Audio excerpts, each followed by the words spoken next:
ডারউইনে অস্ট্রেলিয়ার মাটিতে প্রথম টেস্ট জয়ে লেখা হয়েছে ইতিহাস।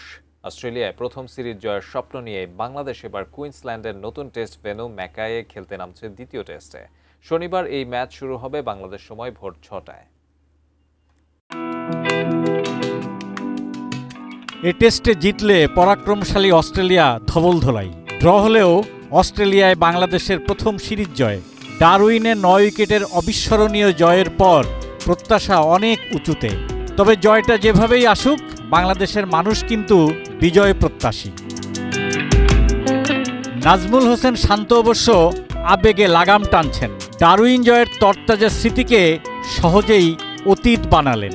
গ্রেট ব্যারিয়ার রিফ এরিনায় অনুশীলনের পর সংবাদ সম্মেলনে বাংলাদেশ অধিনায়কের কণ্ঠে আগে বলা কথারই পুনরাবৃত্তি।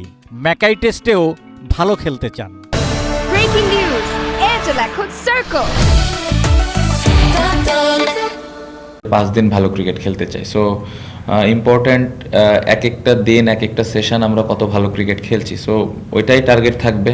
আমার মনে হয় যদি প্রসেসটা ঠিকমতো ফলো করি, আমরা প্রত্যেকটা সেশন বাই সেশন ভালো ক্রিকেট খেলতে পারি, রেজাল্ট উইল কাম অটোমেটিকলি।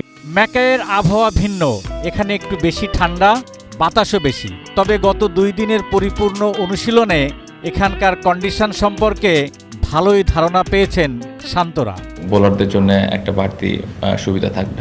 কোনো দলই সহজেই উইনিং কম্বিনেশন ভাঙে না। তারপরে পেস বান্ধব কন্ডিশন বাড়তি একজন পেসার নিতে উৎসাহ দিচ্ছে। বাহাতি পেসার শরীফুল একাদশে আসছেন কিনা নিশ্চিত নয়, তবে বোলিং আক্রমণ সাজাতে সব পথই খোলা রাখছেন বাংলাদেশ অধিনায়ক। আশা করছি হয়তো যদি ওর সুযোগ আসেও ভালো কিছু করবে। ঘাড়ে আড়ষ্টতায় প্রথম দিন অনুশীলন না করলেও এদিন অনুশীলন করেছেন তানজিদ হাসান তামিম। আঙুলে চোট পাওয়া মুশফিকুর রহিমও তাই। যদিও টপ অর্ডার ব্যাটার সৌম্য সরকার দীর্ঘক্ষণ ব্যাটিং অনুশীলন করে নিজেকে প্রস্তুত রেখেছেন। শান্ত অবশ্য একাদশ গড়তে সকাল পর্যন্ত অপেক্ষায় থাকতে চান। মুশফিক ভাই এখন পর্যন্ত ঠিক আছে, তামিমও আজকে ব্যাটিং করেছে। সব মিলে আমার মনে হয় যে কালকে সকালে আমরা একটা ভালো ডিসিশন নিতে পারবো। ওদিকে নিজের ঘরেই কোণঠাসা বাঘ অস্ট্রেলিয়া। সিরিজ বাঁচানোর লড়াইয়ে ওপেনার জেক ওয়েদারাল্ডের জায়গায় ম্যাট রেনশকে নিয়ে নামছে তারা। প্রথম টেস্টে হারের ক্ষতটা সামনে এনে স্বাগতিক দলের অধিনায়ক প্যাট কামিন্স জয়ের তীব্র আকুতি তুলে ধরলেন।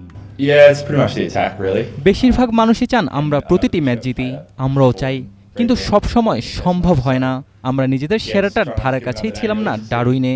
বাংলাদেশও ভালো খেলেছে, তারা সত্যিই খুব ভালো দল। পবিত্র Kundu, sports desk, ATN news.